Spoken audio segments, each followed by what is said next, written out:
ओम भगवते वासुदेवाय। भगवते वासुदेवाय। ओम नमो भगवते वासुदेवाय। ओम नमो भगवते वासुदेवाय। ओम नमो भगवते वासुदेवाय। श्री रघुनाथ महाराज की जय। अवधूत चिंतन परम बुद्ध श्री सद्गुरु स्वामी शिवोमृत महाराज की जय। ओम नारायणं पद्मनाभं वशिष्ठं शक्तिं चित्तप्रकाशं च व्यासं शुकं गौतमं वन्दे श्रीशंकराचार्यमठस्य पद्मपादन्तहस्तामलकं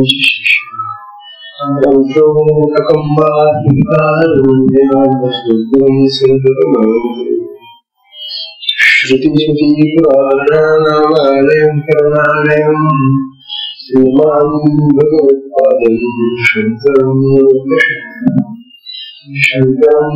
शङ्कराचार्यं केशवं बादरायणं सूत्रभाष्यकृतो वन्दे नित्यं शुद्धं निराकारं निरञ्जनं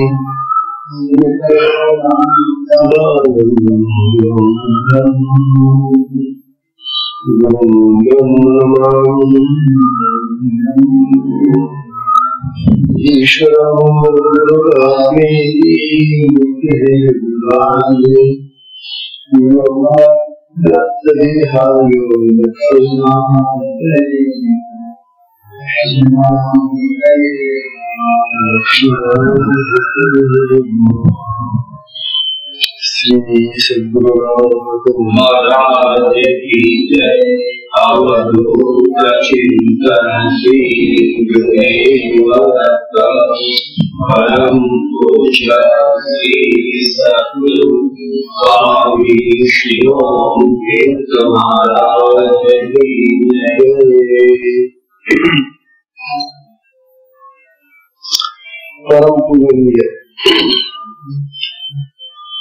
परम पूजनीय श्री सद्गुरु स्वामी श्री सद्गुरु महाराज यांची असीम कृपा आणि प्रसाद यांच्यामुळे हा शक्तिपात मार्गाचा सत्संग सुरू आहे।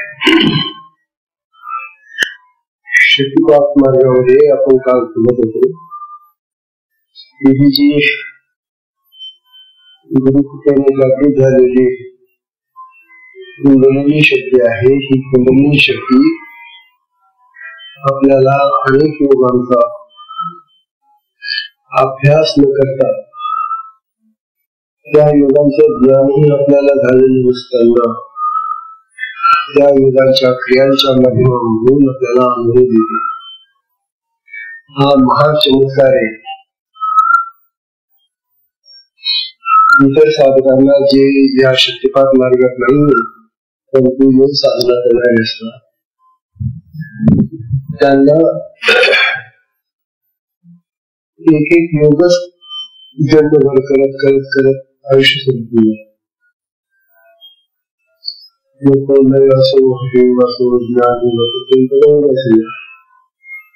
एकाच योगाचं जन्मभर साधन करतात, परंतु ही कुंडलिनी शक्ती आपल्याला चारही योगांचं जे साधन आहे त्या साधनातल्या ज्या अनुभूती आहेत त्या अनुभूती आपल्याला देते।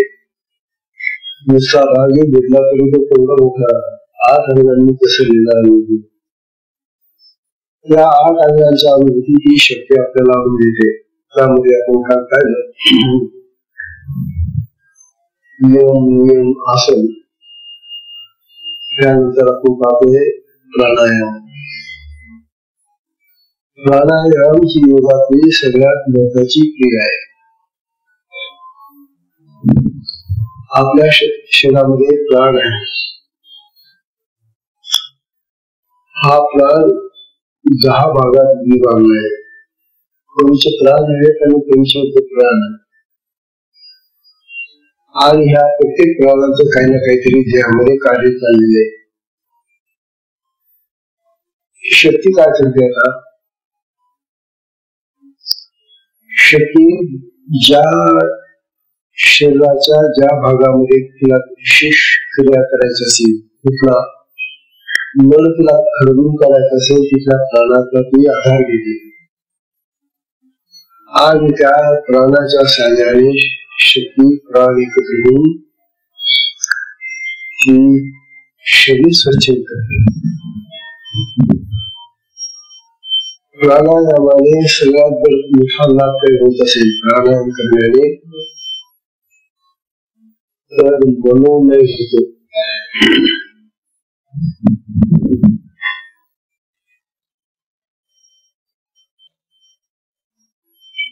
मन असं आवडता येत नाही. पुष्कळ सांगतात आपल्याला की अहो मनाला जिंका, मनाला ताब्यात ठेवा, मनाला असं करा. पण मन तर अतिशय चंचल आहे आणि तो अति सूक्ष्म आहे आणि आपल्याला ते दिसतही नाही. बाकीची बाहेरची 10 विषय तरी आपल्याला कळतात, परंतु हे जे मन नावाचं इंद्रिय आहे ते अंतर इंद्रिय आहे आणि ते सूक्ष्म आहे आणि तेच आपल्या सगळ्या इंद्रियांना चालना देणार आहे. असं हे जे चंचल मन आहे त्याला जिंकण्यासाठी शक्ती काय करते? प्राणाचा आधार घेते आणि प्राणाच्या आधाराने प्राण जिंकला मला पाप खाल्लं होतं. प्राणाचा आणि मनाचा अतिशय संबंध आहे. म्हणून मनाला जिंकण्यासाठी प्राण जिंकणं सोपं आहे. आणि हा प्राण कसा जिंकतात मग? तर हा प्राणायामाने जिंकायचा असतो. म्हणजे प्राणायामाने मनही जिंकलं जातं आणि प्राण जिंकलं जातं. आणि प्राण जिंकायचा आणि प्राण जिंकला की मग मन आपोआप जिंकलं जातं. बघा करून प्राणायाम.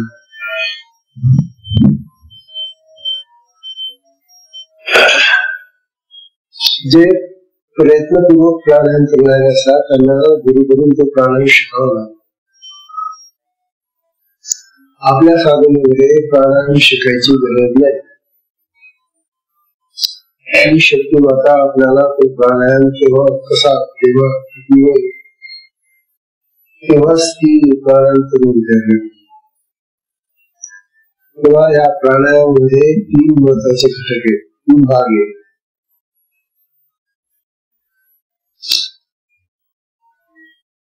प्राणायामामध्ये प्राणायाम कसा करतात?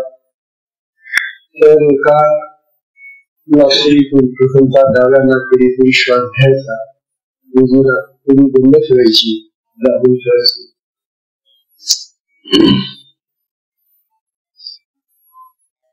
डाव्या नाकपुडीतून श्वास घेऊन जितका वेळ लागत असेल श्वास घेऊन ठेवायला त्याच्या दुप्पट वेळ तो श्वास राखून ठेवायचा. त्याला कुंभक म्हणतात. आधी रेचक आहे, आधी पूरक आहे. पूरक म्हणजे आधी श्वास घ्यायचा,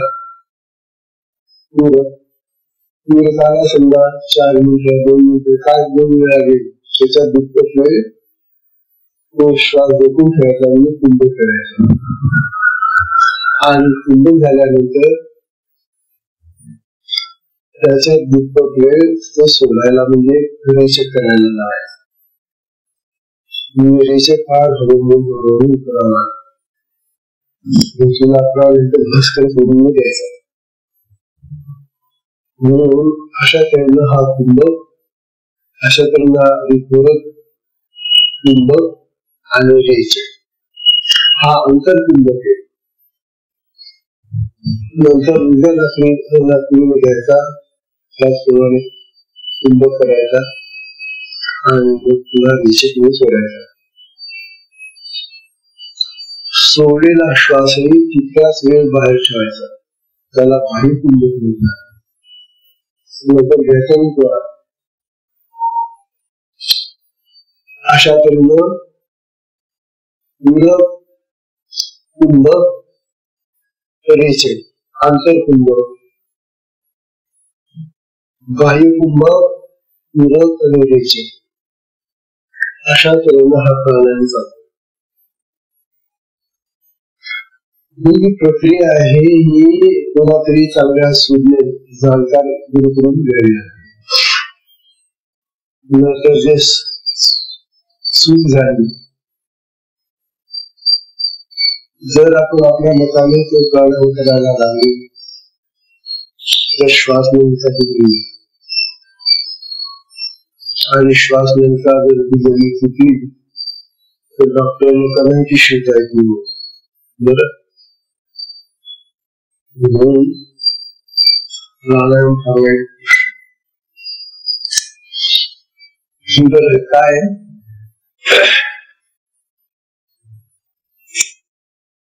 जेव्हा आम्ही कुंभक करतो, कुंभकाने साठवलेला जो प्राण आहे, तो प्राण जर त्या वायूमध्ये घेतून किंवा दुसऱ्या कुठल्या त्या नदीतून कुठल्या शरीरातल्या एखाद्या भागात जमा झाला तर तो फार अवघड होईल आणि तो कुठेही जमा होऊ शकतो. मस्तकात होऊ शकतो, खाली आपल्या बंदीच्या खाली कुठेही जमा होऊ शकतो. म्हणून कृपया स्वमताने प्राणायाम करणं अवघड आहे, आपल्या प्राण करू नका. शक्तिपात मार्गामध्ये ही शक्ती तुम्हाला प्राणायाम तेव्हाच लावून देते, तेव्हाच प्राणायाम तुमच्याकडे करून येते.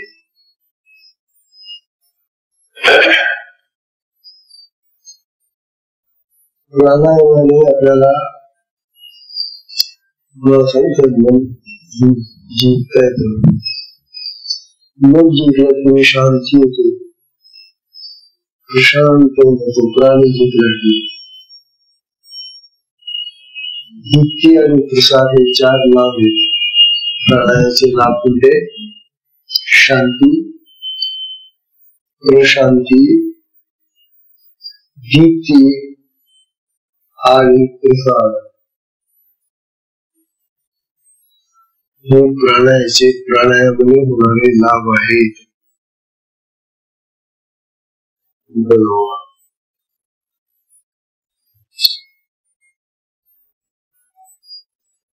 प्राणायामाचे प्रकार आहेत.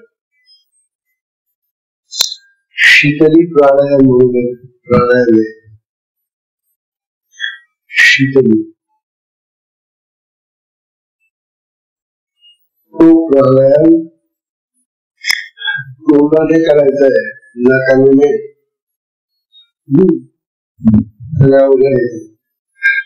पण या शीतली प्राणायामाने शरीराला थंडावा मिळतो. किती फक्त झालेला असा पण थोडा वेळ शीतली प्राणायाम केला की चटकन शरीर थंड व्हायला. म्हणून हा प्राणायाम हा जीव आहे ना, श्वास सोडायचा, जीभ पुढे करायची आणि तो बघायचा, असा शीतली प्राणायाम. तेव्हा कुंभकामध्ये सुद्धा अंतरकुंभक, बाह्य कुंभक आणि केवळ कुंभक म्हणून एक आहे. हा केवळ कुंभक केव्हा होतो? समाधीच्या अगोदर. आपल्याला आता जो समाधी लागणार आहे, समाधीची पूर्व अवस्था म्हणजे केवळ कुंभक. समाधीची पूर्व अवस्था म्हणजे केवळ कुंभक. हा केवळ कुंभ कसा असतो माहिती का? एकदा का पूरक करून तो कुंभ श्वास कोंडला मध्ये तो लोक निघतच नाही बाहेर. तो तास 2 तास राहतो. आणि हे जर माहिती नसलं साधकाला तर आता आपल्याला हा केवळ कुंभ लागलेला आहे तर तो घाबरून जातो. त्याला वाटतं असं काय झालंय, माझा श्वासच बाहेर येत नाही, मी तर मरतो आता. म्हणून केवळ कुंभ माहिती असणं अति आवश्यक आहे. आणि तो केव्हा लागेल सांगता येत नाही. कारण समाधी जेव्हा लागते त्यावेळेला ती 6 तास 10 तास 12 तास 1 दिवस 2 दिवस 15 दिवस महिनाभर आणि मग 6 महिने अशी समाधी वाढत जाते.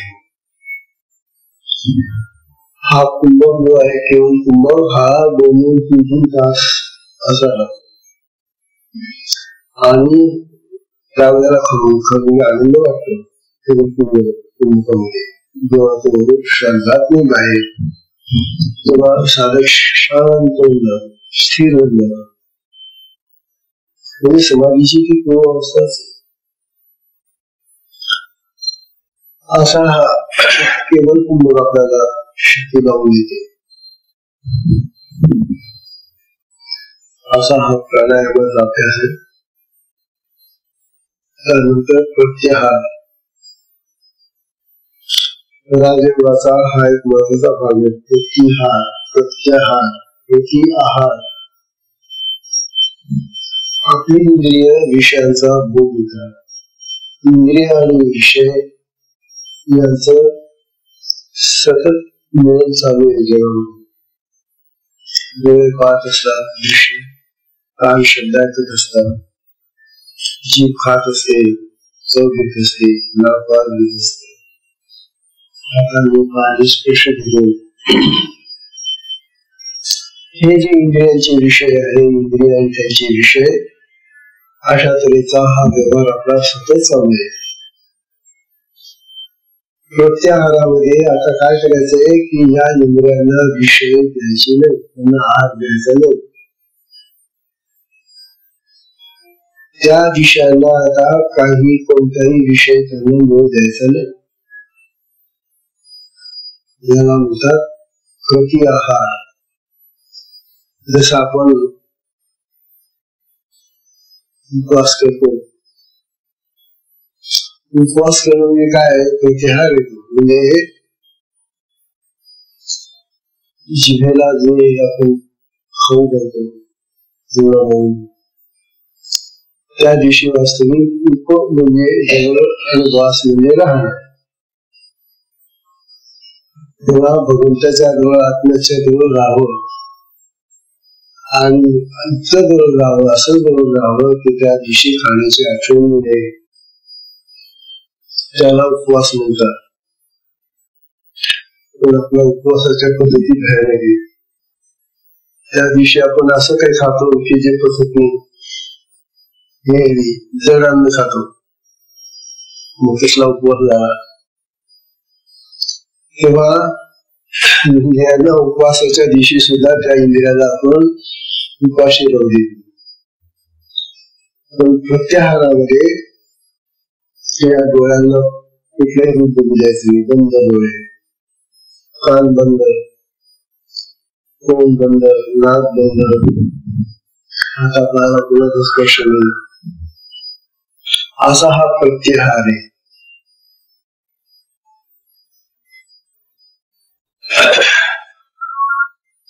तेव्हा इंद्रियांना त्यांचे विषय ग्रहण करू न देणं याला प्रत्याहार असतो. या प्रत्याहारामध्ये मनाला आपल्याला आवर घालता येतो. पण मन आपल्या या सगळ्या इंद्रियांना उत्तेजित करतो विषयांकडे. म्हणून त्या मनाला सुद्धा आपण आवर घालायचा. त्याला सांगायचं की बाबा तू आता आमचं भांडण करू नको, तू करत राहा. म्हणून मन आणि इंद्रियांना त्यांची विषय न बोलणं, विषयांपासून त्यांना आवडणं, हा प्रत्याहार आहे. हा आहार न बोललेला आहे. प्रत्याहाराने संयम, नियमन, नियंत्रण प्राप्त होत आपल्याला. प्रत्याहाराने आपल्याला नियमन कसं करावं, नियंत्रण कसं ठेवावं, इंद्रियावर संयम कसा करावा, हे प्रत्याहाराने शिकवलं आणि त्याची गरज आहे आपल्याला. म्हणून प्रत्याहार हा एक आजीवनातला भाग आहे. प्रत्याहाराने आहाराशिवाय संतोष आणि समाधान प्राप्त होते. आहाराशिवाय ही इंद्रिय चूक झाली ना, मन गप्प होऊन जाते आणि मनाला ते काम कारण की मन ज्या इंद्रियाने कामाला लावतो ना, आणि इंद्रिय गप्प ठेवली की मग ते मन चूक करून येतं आणि मन चूक झालं की शांती लागते, समाधान लागतं. शब्द, स्पर्श, रूप, रस आणि गंध हे विषय आहेत इंद्रियाचे. 5 इंद्रियाने त्यांचे पुढचे विषय आवरणं हा प्रत्याहार आहे राजयोगातला. त्यानंतर आता या पुढच्या 3 अवस्था ज्या आहेत, 3 असे जे अंग आहे राजयोगाची, ती अति महत्वाची आहे. आतापर्यंत आपण प्रयत्नाने हे बाकीचे अंग अभ्यासले, पण आपल्या साधनेमध्ये प्रयत्न करून ज्यांना करायची नाही, शक्ती लावून देते प्रत्याहार. आता तुझा विषय आहे तो धारणा.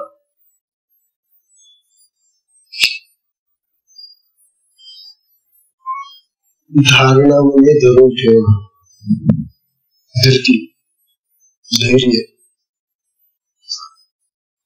मनाला आत्मस्थितीकडे वळवायचंय. जे मना तू आता जगाकडे, जगाच्या विषयांकडे या इंद्रियाने वळवत होता ना, आणि तुम्ही भटकत होता जगाकडे. आता तुला जगाकडे भटकता येणार नाही. तुला आता आत्म्याकडे चल. किंवा मनाला आत्म्याकडे वळवणं ही धारणा आहे. कठीण आहे. कारण हा जो धारणा हे जंग आहे,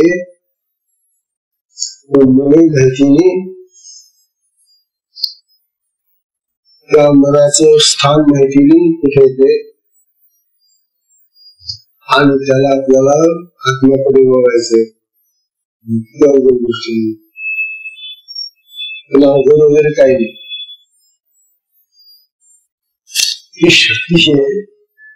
ही शक्ती त्या मनाला पकडते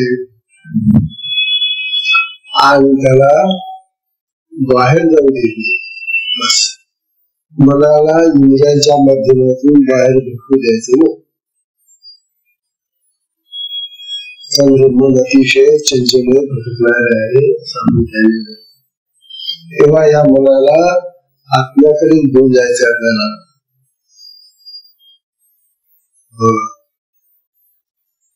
मनाला आत्म्याकडे न्यायचं असेल तर ते मन स्थिरच राहायला पाहिजे. चंचल मन आत्म्याकडे कधीच जाऊ शकत नाही.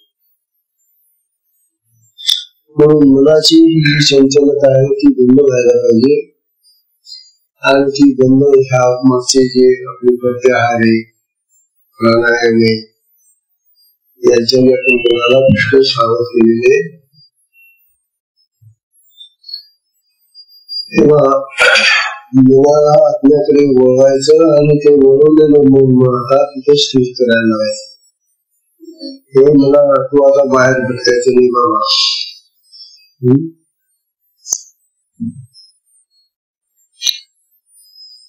मन तसं पाहिलं तर चंचल आहे, तिथे स्थिर इथे राहते, क्षणभर सुद्धा स्थिर राहते. परंतु जेव्हा मन स्थिर व्हायला लागतं आणि ते आत्म्याच्या रस्त्याला लागलेलं आहे, तेव्हा मनाची शांती, मन स्थिर होणं ही शांती आहे. आपल्याला जी शांती आपण म्हणतो की आम्हाला शांती पाहिजे, समाधान पाहिजे, संतुष्ट होणं पाहिजे, तर हे मनाला येतं. तेव्हा हा जो प्रयोग आहे, मनाला आपल्याकडे वळायचं, स्थिर करायचं, हा प्रयोग आपल्याला प्रयत्नाने अवघड आहे. परंतु शक्ती देवता ही कुंडलिनी त्या मनाला असं काही पकडते आणि त्या आत्म्याकडे ती लावते आणि त्याला स्थिर करते. तेव्हा धारणा ही स्थिती आपल्याला शक्तिपातामध्ये शक्ती देवता लावून दिली.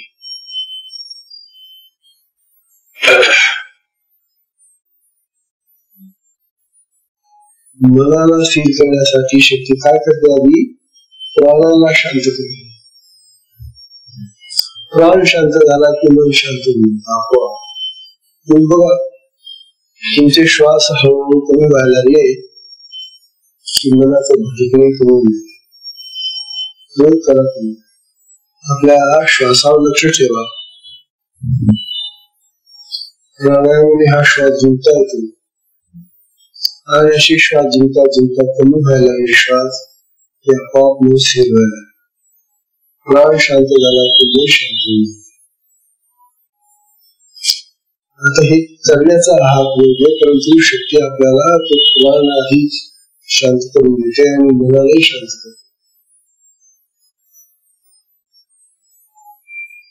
तेव्हा धारणा हा जो प्रयोग आहे, धारणा ही जी अवस्था आहे ती शक्तीला काही शक्य नाही, ती काय सोपं तिला.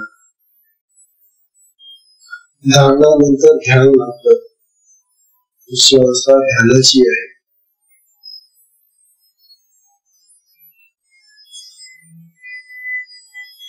आता ह्या धारणा आणि ध्यान याच्यामधला फार सूक्ष्म फरक आहे. केव्हा धारणा आणि केव्हा ध्यान लागतं हे कळत सुद्धा नाही आपल्याला.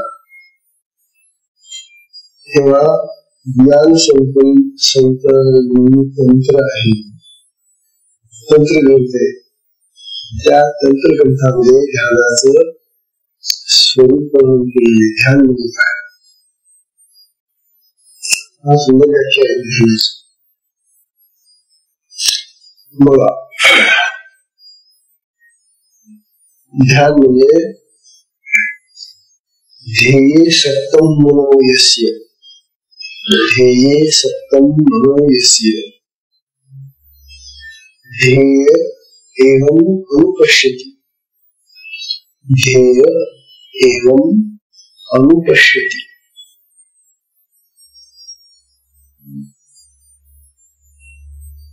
नान्यं पदार्थ जानाति न अन्यं पदार्थ जानाति, नान्यं पदार्थ जानाति. नान्यं पदार्थ जानाति ध्यान में प्रकीर्तितम, ध्यान में प्रकीर्तितम. पहिला शब्द ध्यान काय म्हणाले? ध्येय सप्तम मनोयस्य. ध्येयावर जे मन आसक्त होत, ध्येयावर लागलेलं मन, जे ध्येय जे प्राप्त करायची गोष्ट आहे तिकडे लागलं मन, की त्या ध्येयावर ते आसक्त होत, म्हणजे त्या ध्येयावर चिकटून राहत.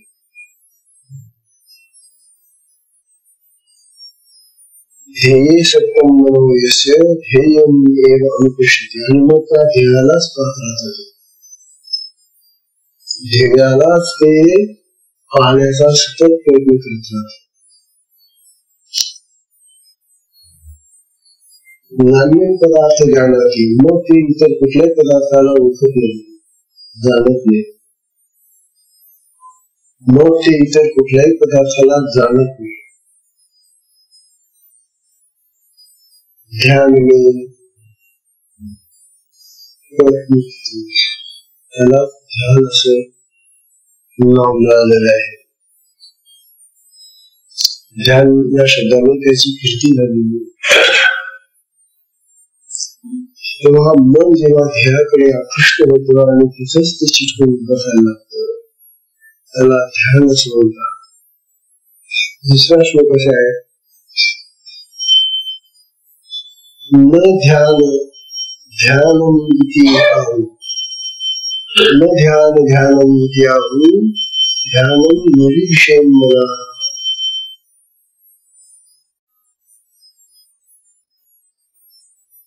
न ध्यान ध्यानम इति आहु, ध्यानम निर्विषयं मनः. तस्य ध्यान प्रसादेन तस्य ध्यान प्रसादेन सौख्यं मोक्षं न संशयः.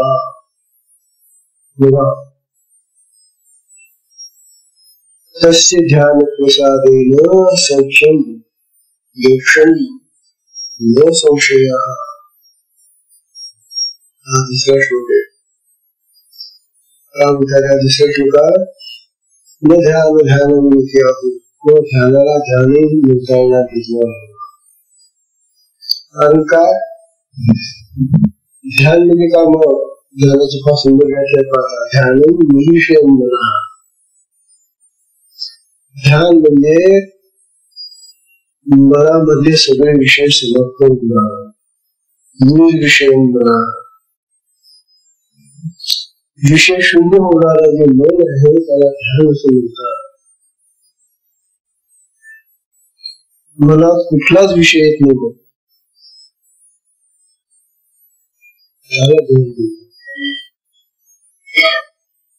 तस्य ध्यान प्रसादेन, मग अशा प्रकारचा निर्विषय मनाला, त्या निर्विषय मनाने काय प्राप्त होतं, त्याचा काय प्रसाद होतो, सौख्यम, सुख मिळतं. आणि हे सुख पुढे आपल्याला मोक्षाकडे मिळायला कारणीभूत होतं. मोक्ष न संशय, संशय नाही.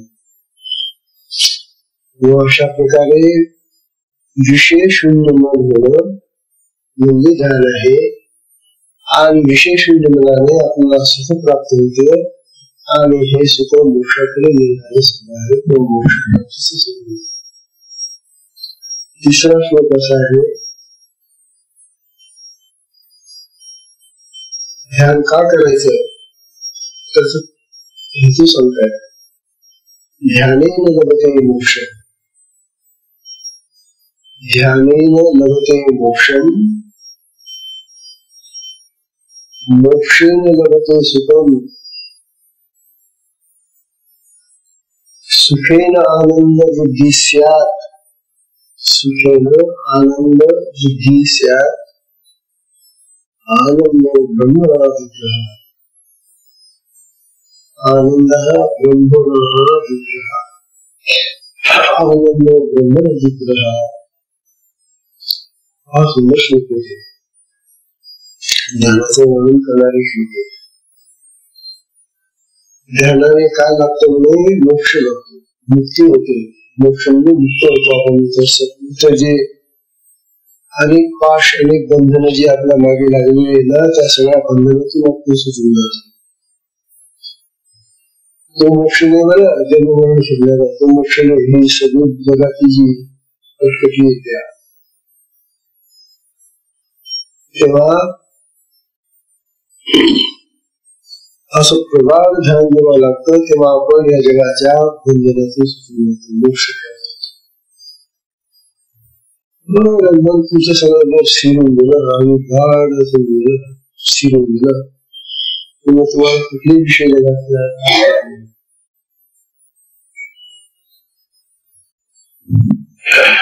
मोक्ष अरे मोक्षाने सुद्धा जे सुख मिळणार नाही ते ध्यानाने लागतं तुम्हाला. असतो.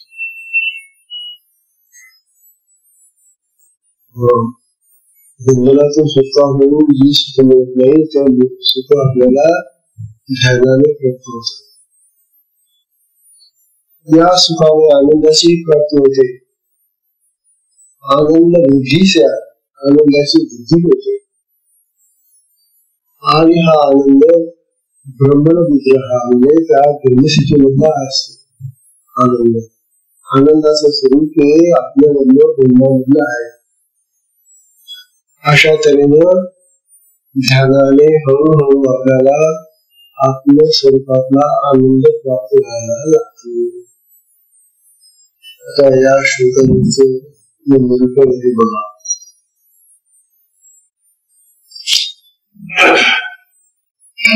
ध्यानाचे दोन प्रकार आहेत.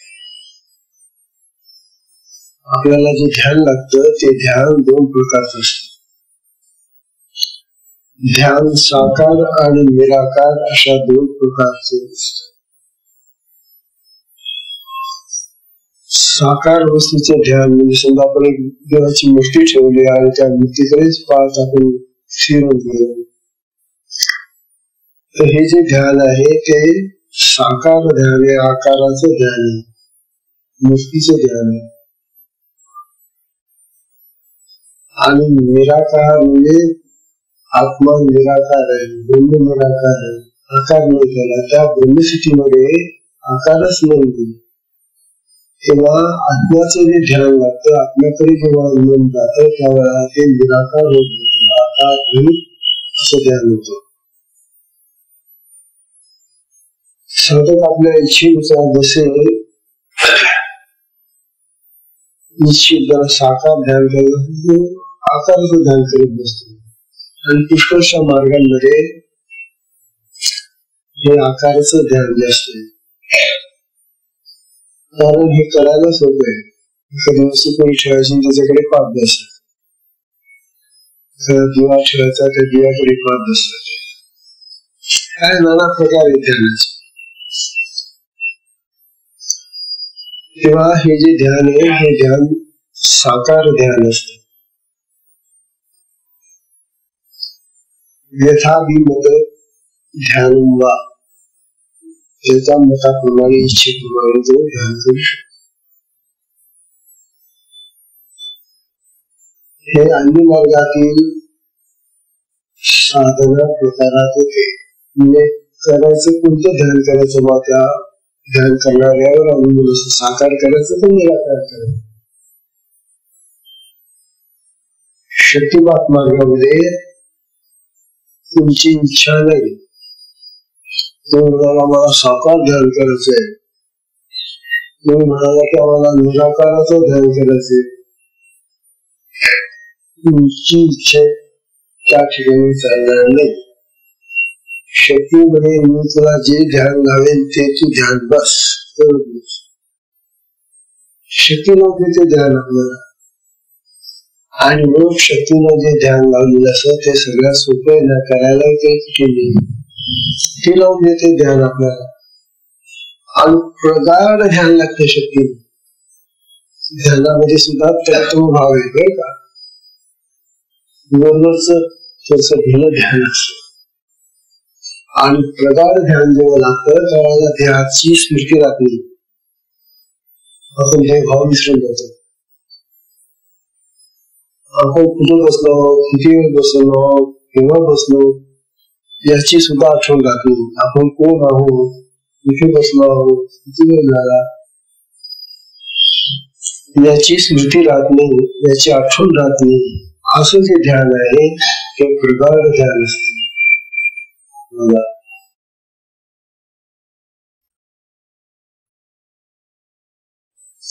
शक्ती ही आपल्याला सत्य ध्यानामध्ये घेऊन येते आणि त्या ध्यानाचा असा गाढ प्रगाढ असा अनुभव देते. शक्तिपातात्मक ध्यान कसं होते ना, याची व्याख्या केली आत्मनिरीक्षणी. भगवान पतंजली म्हणतात तत्र प्रत्येकतानता ध्यान. प्रत्येकतानता तत्र प्रत्येक ताणता ध्यान.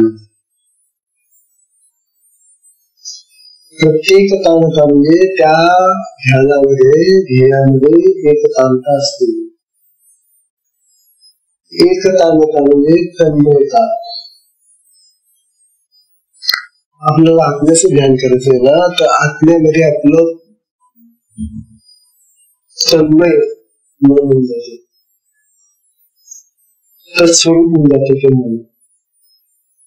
हे मन त्या आत्म्यासारखं बोलायला लागतं.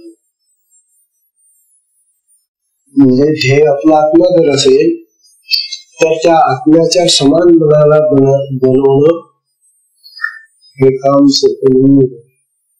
पण तिची शक्ती माता कुंडलिनी त्या आत्म्याला, त्याच्या मनाला आत्म्या समान बनवावं लागते. जीवनाच्या ध्येयामध्ये एकतांता तन्मयता प्राप्त होते, त्यालाच खरं ध्यान असं म्हणावं. मनाला आपल्या ध्येय विषयावर म्हणजे आत्मस्वरूपावर लावून त्याला तेथून अन्यत्र कुठेही भटकू न देणे ही ध्यान प्रक्रिया आहे. काय करायचं? मनाला आत्म्याकडे लावायचं आणि सांगायचं की बस विषय पैस तू आता जायचं नाही, हालायचं नाही, फिरायचं नाही. अशा तऱ्हेनं मनाला एका ठिकाणी चिटकून ठेवायचं, दाबून ठेवायचं आत्म्याकडे. त्याला अन्यत्र भटकू द्यायचं नाही. त्याला ध्यान म्हणतात. ही ध्यान प्रक्रिया आहे. ध्यानाने मन विषय होतं म्हणजे त्यात एकही विषय जात नाही, कुठलाच विषय मनामध्ये येत नाही. निर्विषयी मन शांत आणि सुखकारक आहे. ध्यानानेच मोक्षाची प्राप्ती होते, मोक्षानेच प्रेमसुखाची प्राप्ती होते आणि सुखाने आनंद वाटतो. आणि आनंदच आत्म्याचे व ब्रह्माचे रूप आहे. अशा तऱ्हेनं एक एक गोष्ट ध्यानामुळे आपण त्या आत्म्याकडे जात. तेव्हा ध्यान हे समाधीच्या पूर्वीवर लागणाऱ्या प्रक्रियेचं महत्वाचं सांग आहे. ज्याचं ध्यान असं प्रगाढ होत जातं, आत्म्याकडे स्थिर होत जातं आणि मग तेच मन आता पातळ, तेच मन आता विलीन होऊन जातं आत्म्यामध्ये. तिला समाधी असं म्हणतात. सम्यगाही येते मन. ज्या अवस्थेमध्ये मन सम्यक म्हणजे समान पातळ होऊन जातं, खलास होऊन जातं, त्याला समाधी अशी म्हणतात. आता ही जी अवस्था आहे समाधीची, ही समाधीची अवस्था ध्यानानंतर येणारी अवस्था आहे. आता ही अवस्था येण्यासाठी प्रयत्नपूर्वक तो साधक आहे तो वारंवार ध्यानाला बसतो आणि ध्यान करतो, ध्यान लावतो, ध्यान लावतो, ध्यान लावतो. आणि अशी त्याची ध्यानाची प्रक्रिया सतत सुरू राहता राहता राहता राहता काही दिवसांनी समाधी लागली. अर्थात ही जी समाधी लागते सुरुवातीची ती काही तासांची असते, मग ते वाढत जातात. पण आपल्या मार्गामध्ये, शक्तिपात मार्गामध्ये तुम्हाला प्रयत्न करण्याची गरज नाही. तुम्हाला केव्हा ध्यान लावायचं, किती वेळ लावायचं, त्या ध्यानातून केव्हा समाधीचा अनुभव द्यायचा हे शक्ती ठरवते. आणि शक्ती तुम्हाला समाधी लावून देते. हे रे तुला समाधी पाहिजे होते ना, हे समाधीचा अनुभव घ्या. समाधीमध्ये बसून काय आहे, ते मन समाप्त करून गेलं बस. मन विलीन करून टाकणं. जसा एका मिठाचा खडा पाण्यात टाकला तिथे जसा पाणी होऊन जातो पुढे खडा राहत नाही, तसं हे जे मन आहे ते आत्म्याकडे गेलं की ते मन वितळून जातं. त्यानंतर समाधी. शक्तिपात साधनेने शेवटी भगवती कुंडलिनी शक्ती सहस्रार चक्रात येते, त्यावेळेला ही समाधी लागते बघा. म्हणजे आपल्या साही चक्रांचा वेध घेऊन ती ब्रह्मरंध्रामधून नंतर त्या अमूल्य संबंध वगैरे जे प्रकार सांगितले बिंदू कला वगैरे त्या सगळ्या स्थानामधून वर जाता जाता जाता जाता ती सहस्रार चक्रात जाते आणि मग तिथे समाधी लागते. इतर प्रयत्न करणाऱ्या लोकांना हे काहीच मिळत नाही. ते ध्यानाने समाधीमध्ये जातात आणि ते ध्यान अनेक दिवसांना प्रयत्न करून लावावं लागतं. परंतु ही जी शक्ती आहे ती सारखी वसरत चाललेली आहे ना, आणि ती जाता जाता जाता जाता सहस्रार चक्रात गेली चटकन ध्यान लागून. बस तुम्हाला काही करायचं नाही, शक्ती चढून आली ना, तुम्ही काय करता का? तुमचा कोणताही प्रयत्न नाही. साधकाला बिना प्रयत्न आणि सुखकारक कोणताही त्रास नाही. ती बिचारी चढून राहिली त्या अनेक रस्त्यांनी जाऊन राहिली आणि त्या सहस्र चक्राने गेली. त्यावेळेला ती शिवाशी समजत नाही जाते. आत्म्याशी जाते शक्ती, आणि शक्ती आत्म्याशी व्यक्ती साधकाला समाधीची अवस्था प्राप्त होते.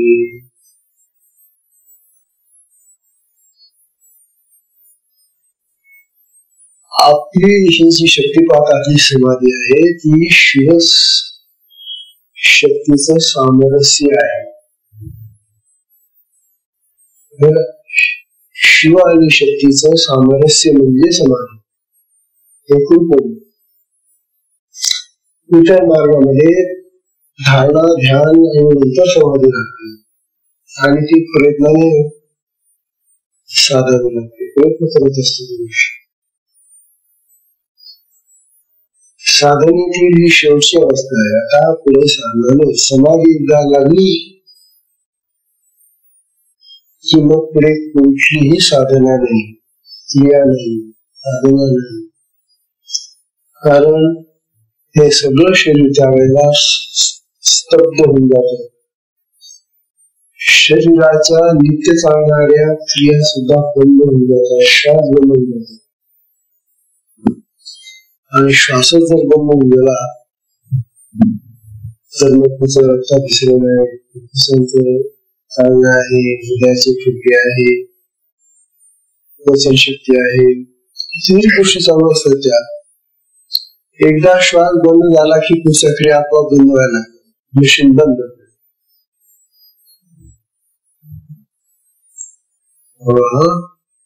आणि त्यामुळे त्याच्या सगळ्या क्रिया बंद झाल्यामुळे श्वासही बंद झाला. श्वास बंद झाला की रक्तप्रवाह बंद, रक्तस्राव बंद, हृदय बंद, पचन बंद, उष्णता समाप्त झाली. उष्णता आपल्या श्वासाने निर्माण होते ना, उष्णताही राहिली, थंडगार होते शरीरातलं.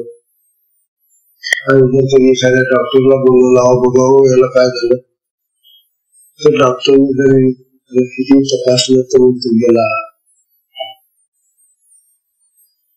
म्हणजे डॉक्टर त्याला मृत म्हणून घोषित करतो. मृताची जी सगळी लक्षणं आहेत ती समाधी लागलेल्या माणसाची लक्षणं असतात. परंतु हा जिवंत आहे आणि आनंद भोगतोय हे बाहेरच्या लोकांना माहिती नाही. म्हणून अज्ञानी लोकांच्या जवळ समाधी लावून बसू नये. शास्त्र सांगतात लोक. म्हणून एकांताची साधना आहे, म्हणून त्याच्यासाठी गुफा अशी एखादी खोली तिथे समाधी लावा. अज्ञानी लोकांच्या जवळ एखादी वेळेला समाधी घेतली त्यांना तरी समजत नाही समाधी म्हणजे काय.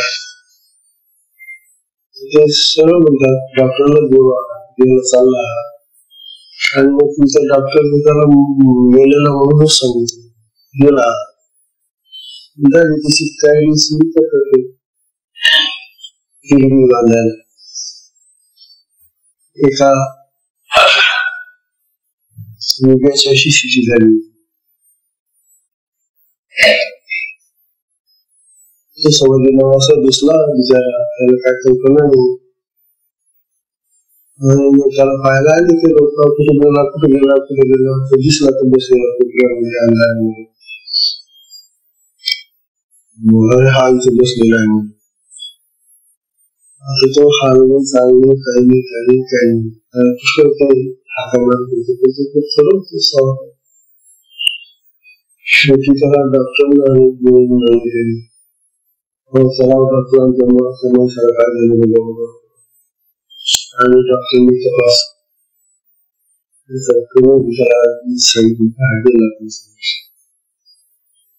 लालडावला सोडून आणि त्याला काहीच माहिती नाही. त्याला आता कुठेही विजेत असं काम करत नाही ना, त्यामुळे त्याला तो आरडा ओरडा रडणं वगैरे काय काहीच माहिती नाही. शेवटी माझी चिवडी बांधून आणि त्याला घेऊन गेले स्मशानाला गेले. तोपर्यंत त्याला काहीच माहिती नाही. त्याला स्नान घातलं तरी पण त्याला काही कल्पना नाही. तो शिकवत नसतोच तेव्हा तिथे मिळाल्यानंतर मग जेव्हा त्याला अग्नी लाग द्यायची मिळाली आणि तेव्हा अग्नी जास्त बसला तेव्हा तो सट कशी शुद्ध झाला आणि म्हणतो अरे काय करता तुम्ही. लोकांचे घाबरले तो भूत आलं भूत काहीतरी समजते आपल्या.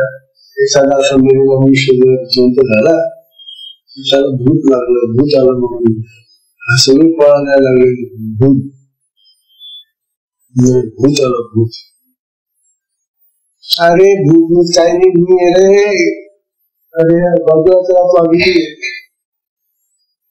अशा तऱ्हेनं त्या योगाची अशी अवस्था होईल. तात्पर्य असले प्रसंग योगावर नये करून योगांनी समाधी लावताना ते स्थान महत्वाचं. ज्या ठिकाणी कोणी एक जात नाही असं ठिकाण पाहून समाधीला बसा, मग तिथे तुमची समाधी चांगली असते. समाधीच्या ज्या काही अटी आहेत समाधी मध्ये बसण्यापूर्वी जागा कशी असावी, कुठे असावी, कशी असावी याच्या संबंधी शास्त्राने माहिती सांगितली. तेव्हा आपण या समाधीचा विचार करू. समाधीचे प्रकार आहेत ते प्रकार करून त्या सत्संगाला संपल्यामुळे सत्संगाला विश्राम दिला.